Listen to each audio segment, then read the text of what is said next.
जय हिंद दोस्तों, स्वागत है आपका कल्पाक्ष के डेली करंट अफेयर सेशन में। चलिए आज बात करते हैं 11 जुलाई 2025 के उन इंपॉर्टेंट इवेंट्स के बारे में जो आपके examination UPSC, MPPSC, SSC, banking और रेलवे जैसी के लिए इंपॉर्टेंट है, तय करने वाले हैं आपकी जीत की राह को, आपके सिलेक्शन को।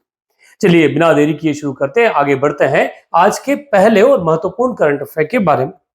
एक न्यूज से एक सवाल बनता है, what is the objective of park राष्ट्रीय सर्वेक्षण recently launched by NCERT. NCERT द्वारा हाल ही में शुरू किए गए पारक राष्ट्रीय सर्वेक्षण का उद्देश्य क्या है?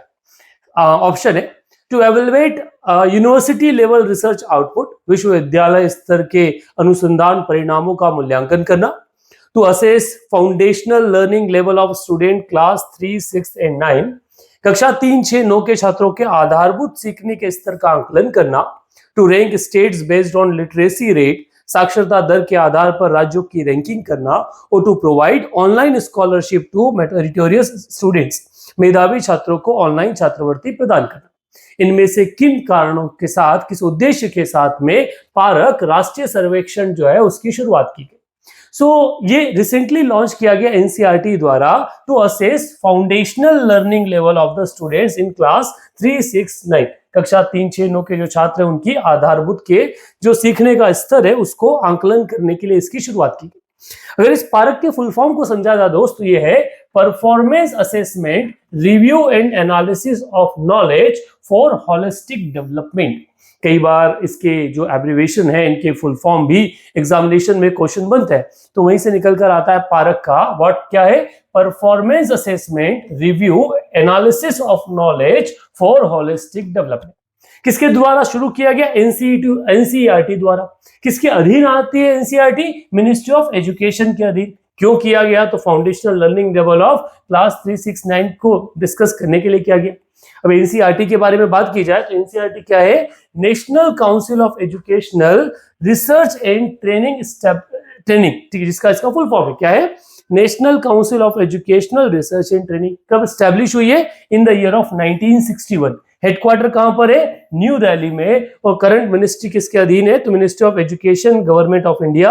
और कौन डायरेक्टर है? तो दिनेश प्रकाश सकलानी जो है वो इसके डायरेक्टर। ये वो एडिशनल फैक्ट्स है जहां से सवाल या क्वेश्चन बनने की संभावनाएं आपकी परीक्षा में रहती। चलिए बिना देरी किए आगे बढ़ते हैं अगले क्वेश्चन की तरफ। What is the main objective of e-नाम portal launched by the government of India? Bharat सरकार द्वारा शुरू किए गए ई नाम पोर्टल का मुख्य उद्देश्य क्या है? शायद आपने भी ये न्यूज में पहले सुना हो। क्या ऑप्शन है? अगर आप कमेंट करना चाहें तो कमेंट बॉक्स में लिखिए। चलिए तब तक मैं ऑप्शन को डिस्कस करता हूं। To provide weather forecasting to the farmers, किसानों को मौसम पूर्वानुमान प्रदान करना।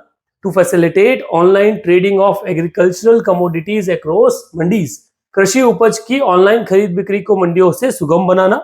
To issue land ownership certificate, भूमि स्वामित्व प्रदान प्रमाण पत्र जारी करना। To promote organic farming through subsidies, subsidy के माध्यम से जैविक खेती को बढ़ावा देना। इनमें से किन कारणों के साथ में ई नाम पोर्टल की शुरुआत की गई? ई नाम पोर्टल की शुरुआत की गई थी एग्रीकल्चर ट्रेडिंग को बढ़ाने के लिए। जो ऑनलाइन ट्रेडिंग होता है एग्रीकल्चर कमोडिटी का, उसको सुगम बनाने के लिए। इसी के लिए ई नाम जो पोर्टल है उसकी शुरुआत की। इसको थोड़ा समझते हैं और ये क्यों न्यूज में ये समझाते हैं। वर्तमान में जुलाई जो 2015 है, ministry of agriculture and farmer जो वेलफेयर है MOAFW, उसने क्या किया है? 7 नई एग्रीकल्चर प्रोडक्ट जो है उन्हें agriculture electronic national agriculture market e NAM portal पे क्या किया है? रजिस्टर करवाया। इस पोर्टल की शुरुआत 2016 में की गई थी और ये एग्जिस्टिंग जो एपीएमसी मंडीज होती है ना, एग्रीकल्चर प्रोड्यूस मार्केट कमेटी, उनके साथ में एक एडिशनल लेवल या फिर एक प्लेटफॉर्म प्रोवाइड करवाना था किसानों को, जहां पर वो अपनी उपज बेच सके। क्योंकि किसानों के साथ एक बड़ी समस्या ये है कि उनके पास मार्केट अवेलेबल नहीं है अपनी फसलों के लिए, वही प्रोवाइड करवाना इसका उद्देश्य था। तो दो एडिशनल फैक्ट भी यहां मिलते हैं। पहला तो एपीएमसी के बारे में, जो एग्रीकल्चर प्रोड्यूस मार्केटिंग कमेटी के रूप में जाना जाता है। दूसरा, किस मिनिस्ट्री के द्वारा लॉन्च किया गया? Ministry of agriculture and farmer welfare द्वारा। ई नाम का फुल फॉर्म क्या है? Electronic national agriculture market. अच्छा, ये जो टोटल कमोडिटी 7 और बढ़ा, इसके बाद टोटल 238 कमोडिटीज ई नाम पोर्टल पे रजिस्टर्ड है। ये भी एक महत्वपूर्ण फैक्ट है एसएससी जैसे एग्जामिनेशन के लिए, बैंकिंग जैसे एग्जाम के लिए। कि total number of x commodities कितनी है इंडियन पेट्रोल पे 238, क्योंकि वर्तमान में न्यूज में है। कौन कौन सी 7 नई इंट्रोड्यूस की गई है? शुगर केन, मरचा राइस, कर्नल राइस, ठीक है, जरगाड़ू मैंगो, शाही इलायची, मगही पान और बनारसी पान। ये वो सारी चीजें हैं जिनको इंट्रोड्यूस किया गया है किसके अंदर? 7 डिफरेंट कमोडिटीज ई नाम टोटल। चलिए यहां तक आई थिंक अगर कोई आपको डाउट हो तो आप कमेंट बॉक्स में लिखिएगा, हम आंसर करने की उससे कोशिश करेंगे। चलिए अगले क्वेश्चन की तरफ बढ़ते हैं।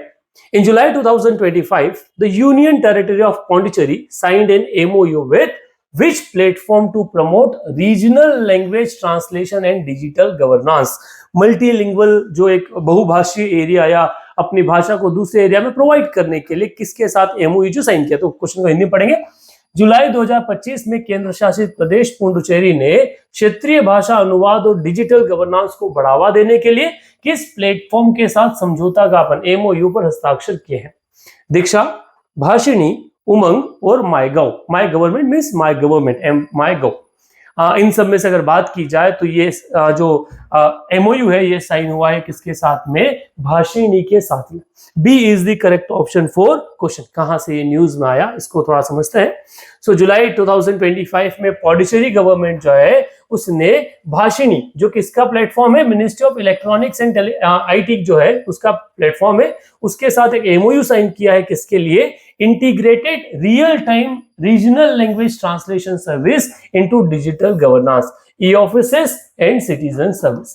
This support will be vision of making governance accessible to the local languages. कई बार ऐसा होता है कि जो स्टेट लेवल पर हिंदी या इंग्लिश या कहीं और जगहों पे ऑफिशियल लैंग्वेजेस चलती, परंतु भारत के अलग अलग हिस्सों में एक छोटे से राज्य में भी दूसरी भाषाएं बोली जाती है जिनके पास या लोकल लेवल पर एक्सेसिबल नहीं होता कि वो सारी भाषाओं में चीजों को समझ पाए। तो उसके ट्रांसलेशन के लिए ये प्लेटफॉर्म जो है ये शुरू किया गया है। एक सवाल यहाँ भाषिणी पे बनने का संभावना है कि भाषिणी क्या काम करता है और किस मिनिस्ट्री के अधीन आता है। चलिए अगले क्वेश्चन की तरफ बढ़ते हैं। Question number 4। In July 2025, Telecom Egypt signed an MOU with which Indian startup to collaborate an AI-driven telecom infrastructure solution? जुलाई 2025 में टेलीकॉम इजिप्ट ने AI आधारित टेलीकॉम इंफ्रास्ट्रक्चर समाधान में सहयोग के लिए किस भारतीय स्टार्टअप के साथ समझौता ज्ञापन साइन पर हस्ताक्षर किए हैं? एक्सोटेल, कैरा एक्सपर्ट, हाइक नेटवर्क्स और डेटा एक्सजेन। इनमें से किसके साथ इजिप्ट का टाटा इजिप्ट टेलीकॉम जो है उसका मर्ज या साइनिंग MOU साइन हुआ है? सो ये हुआ है कैरा एक्सपर्ट के साथ में, जो आपका बी जो है वो करेक्ट ऑप्शन है। अगर देखा जाए कैरा एक्सपर्ट के बारे में तो ये रिलायंस इंडस्ट्री द्वारा बैक्ड एक स्टार्टअप सर्विस है। सो 2025 में telecom Egypt, one of the largest telecom operator जो नॉर्थ अफ्रीका में काम करता है, उसने MOU साइन किया है इंडियन एक्सपर्ट कैरा एक्सपर्ट के साथ। To collaboration aim to leverage artificial intelligence for network optimization, predictive maintenance and enhanced customer service in telecom infrastructure. So इस बेस के साथ में इसकी शुरुआत की गई है। यहाँ से सवाल बनने की संभावना SSC, बैंकिंग, MPPSC इन सभी एग्जामिनेशन में बनती है। कल्पाक्ष ने अपना ध्येय बना रखा है क्वालिटी ओवर क्वांटिटी। हम लिमिटेड कंटेंट पे काम करते हैं क्योंकि आपका समय कीमती है। हम 1.5 घंटे के किसी करंट अफेयर पे नहीं जा रहे। It is just 10 to 15 minutes daily, जहां से आप डेली करंट अफेयर को एक डिटेल्ड एनालिसिस के साथ कवर कर सकते हैं, जो प्री ही नहीं मेंस एग्जामिनेशन में भी आपके लिए महत्वपूर्ण होते हैं। अगर आपको ये सेशंस पसंद आ रहे हैं तो इन पे लाइक कीजिए, कमेंट आप कीजिए और अपने फ्रेंड्स को शेयर कीजिए। एक एक्सपांशन, वही हमें बूस्ट देगा, वही हमें मोटिवेशन देगा सुबह उठ के इस चीज पे काम करने के लिए। चलिए अगले क्वेश्चन की तरफ बढ़ते हैं। Which of the following statement is correct about the Mahi river? निम्नलिखित में से कौन सा कथन माही नदी के बारे में सही है? अब ये करंट अफेयर नहीं है, स्टैटिक जीके, पर ये स्टैटिक जीके न्यूज में है किसी न्यूज के कारण, ठीक है, ट्रेंड कर रहा है, वर्तमान में ट्रेंडिंग है। चलिए समझते हैं। It originate in Madhya Pradesh and flow in bay of Bengal. ये इसके बारे में आप अपना ऑप्शन कमेंट में डालिएगा जब तक हम आपको ऑप्शंस बता रहे हैं। मध्य प्रदेश से निकलती है और बंगाल की खाड़ी में गिरती है। It flow through the Madhya Pradesh, Rajasthan, Gujarat and empties in Arabian Sea. Madhya Pradesh, Rajasthan, Gujarat होकर बहती है और अरब सागर में गिरती है। It is a north flowing river that does not cross Tropic of Cancer और it form the border between India and Nepal। ये भारत और नेपाल के बीच में सीमा बनाती है। इनमें से कौन सा कथन माही नदी के बारे में सही? एग्जैक्टली ये मध्य प्रदेश से इसका ओरिजिन होता है, धार जिले से, और ये राजस्थान गुजरात बहती हुई कहा जाती है, ये आपके अरेबियन सी में जाके मिल जाती है। So B is the correct option for particular question. News में क्यों है? क्योंकि रिसेंटली आपने गुजरात में सुना होगा कि एक जो शिप, जो आपका जो पुल है, वो पुल गिर गया, जिस गिरने के कारण 9 लोगों की मौत हो गई। और ये जो पुल था, ये माही नदी पर ही बना हुआ था, इस कारण से ये वर्तमान में क्या है, न्यूज में। ओरिजिन होता है मध्य प्रदेश की धार डिस्ट्रिक्ट से। अप्रोक्सीमेटली इसकी लेंथ अगर बात की जाए तो 583 किलोमीटर है, जो 34,842 स्क्वायर किलोमीटर का जो एरिया है उसको कवर करता है, बेसिन बनाता है। सो माही नदी के बारे में महत्वपूर्ण है। इस तरह के सवाल हमने देखे हैं कि यहां से सवाल बनते हैं, इस तरह के क्वेश्चन जहां से ट्रेंड, बेसिकली ट्रेंड में, न्यूज में, वो वहां से स्टैटिक आ जाता है। जरूरी नहीं करंट अफेयर के नाम पे सारी चीजें आपसे करंट अफेयर या न्यूज़पेपर से ही पूछी जाए, वो ट्रेंड भी आपके क्वेश्चंस जो है वो क्वेश्चंस बनाती है। आगे बढ़ते हैं अगले क्वेश्चन की तरफ। What is the primary objective of broadcasting infrastructure in network development scheme? ठीक है, जो बेंड के नाम से जानी गई broadcasting infrastructure and network development scheme launch by government of India. Bharat सरकार के द्वारा शुरू की गई प्रसारण अवसंरचना एवं नेटवर्क विकास योजना का मुख्य उद्देश्य है ग्रामीण स्कूलों को इंटरनेट प्रदान करना, to provide internet to rural schools, to support the modernisation expansion of Doordarshan and all India radio, Doordarshan और आकाशवाणी के आधुनिकीकरण और विस्तार को समर्थन देना, to train private radio operations, निजी रेडियो ऑपरेटर को प्रशिक्षित करना, to promote satellite based education channel, उपग्रह आधारित शैक्षणिक चैनलों को बढ़ावा देना। There are the 4 option. इनमें से कौन सा ऑप्शन बेंड नाम की जो स्कीम है इसके लिए सही है? वर्तमान में अगर देखा जाए इसका करेक्ट ऑप्शन जो है, तो to support modernisation and expansion of Doordarshan and all India Radio. So वर्तमान में भारत सरकार द्वारा दूरदर्शन और ऑल इंडिया रेडियो के प्रसार पे बड़ा फोकस किया जा रहा है। वैसे आकाशवाणी का एक नया केंद्र स्थापित होने वाला है। पिछले हमने जब करंट अफेयर डेली डिस्कस कर रहे थे, उसमें हमने बताया था कि आकाशवाणी का नया केंद्र कहां बन रहा है।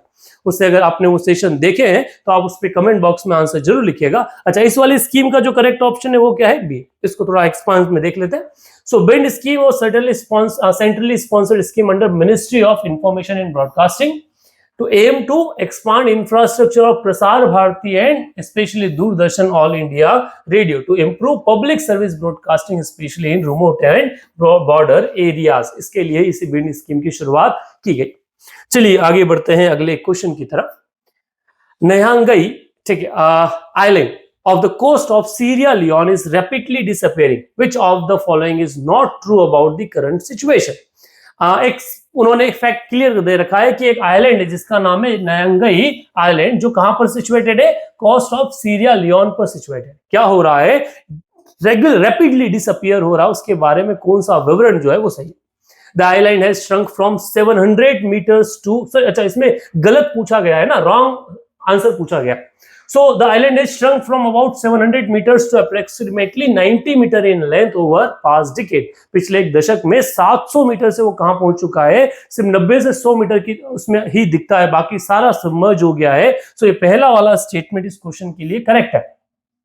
हमें इनकरेक्ट ढूंढना है। Effort like planting mangroves have successfully stop coastal erosion of the island. Mangrove जैसे प्रयासों से द्वीप पर तटीय क्षरण को सफलतापूर्वक रोक दिया गया है, ये गलत है। It is also rapidly decline हो रहा है। What of the population left with only 400 residents remaining? आप बाकी आबादी तो छोड़ चुके, लगभग 400 निवासी ही यहाँ पर बचे हैं, ये भी सही है। There are no national sea defense project planned especially for the Nyangai। इस प्रोजेक्ट के लिए कोई अलग से समुद्र रक्षात्मक कोई परियोजना शुरू नहीं की गई, ये भी सही है। So B is the only option जो इसके बारे में क्या है, गलत है। तो इस क्वेश्चन का करेक्ट आंसर हो जाएगा बी। इसके बारे में थोड़ा सा समझ लेते हैं। नयांगई कोस्ट ऑफ सीरिया लियोन का एक छोटा सा आइलैंड है, क्लस्टर है टर्टल आइलैंड, जो आर्कियोपेलाज होता है उसके आधार पर। पिछले 10 सालों में 700 से बिल्कुल घटकर कहां पे आ चुका है? 100 मीटर की लेंथ वगैरह में ही क्या है, ये पहुंचा है। वेस्ट अफ्रीका के अटलांटिक कोस्ट पर सिचुएटेड ये एरिया है, जो एक तरफ गुयाना, एक तरफ लिबेरिया और दूसरी तरफ अटलांटिक ओशन से क्या है, घिरा हुआ है। तो सीरिया लियोन भी अपने आप में न्यूज में हो सकता है, तो ये चीज आपके लिए महत्वपूर्ण होगी एमपीपीएससी, यूपीएससी, एसएससी जैसी एग्जामिनेशन के लिए। चलिए आगे बढ़ते हैं। I think the last question of the series. Where is the Vera C Rubin observatory located? Vera C Rubin observatory कहां स्थित है? On mount Kea, Hawaii, USA. on La Sisa mountain in Chile, on Cariopacan ridge in Quambic region, Chile, in the Atacama desert near Pardo de Atacama, Chile. इसका correct answer है on Cariopacan ridge in Quambico region, Chile. ठीक है, वहीं से ये क्या है महत्वपूर्ण है, क्यों न्यूज में इसका बता देते हैं। बेसिकली ये लगभग 3200 मेगापिक्सल डिजिटल कैमरा वाला लार्जेस्ट एवर बिल्ड क्या है, एक ऑब्जर्वेटरी है और एक लोकेशन है। कहां पर सिचुएटेड है? It is located on 8680 feet above of sea level over कैरियोपेक्मा mountain in the Chilean Andes. ठीक है, high quality astronomical and astrophysical science की स्टडी करने के लिए इसे बनाया गया है। इसको नाम दिया गया है अमेरिकन एस्ट्रोनॉमर वेरा सी रूबिन के नाम से, जिसने डार्क मैटर को फर्स्ट टाइम 1970s में क्या किया था, डिस्कवर किया था। ये पार्टनरशिप है यूएस डिपार्टमेंट ऑफ एनर्जी और नेशनल साइंस फाउंडेशन के बीच में, और वहीं से इसे क्या किया गया है, इंस्टॉल किया गया है। ऐसे क्वेश्चन भी हमने एग्जामिनेशन में देखे हैं, तो ये भी आपके लिए काफी महत्वपूर्ण है, तो एक बार इससे गो थ्रू जरूर होगा। चलिए बारी है आज के आखिरी सेगमेंट की, and that is question of the day. So आज का सवाल है, which is the oldest university in India that is still functioning today? Bharat का सबसे पुराना विश्वविद्यालय जो आज भी संचालित हो रहा है वो कौन सा है? University of Kolkata, Banaras Hindu university, Nalanda university और यूनिवर्सिटी ऑफ मद्रास। इन चारों में से करेक्ट ऑप्शन क्या है, कमेंट बॉक्स में जरूर लिखिएगा। मिलते हैं कल इसी टाइम पे, स्टे ट्यून विद कल्पाक्ष। कल्पाक्ष सीसेट के लिए एक स्पेशल लाइव सेशन चला रहा है इवनिंग में, और जल्द ही एमसीक्यू बेस्ड सीरीज शुरू करने वाला है अलग अलग सब्जेक्ट के लिए। सो अगर चैनल को आपने सब्सक्राइब नहीं किया तो चैनल को सब्सक्राइब कीजिए, शेयर कीजिए अपने दोस्तों में जो इस एग्जामिनेशन की तैयारी कर रहे हैं। Thank you very much.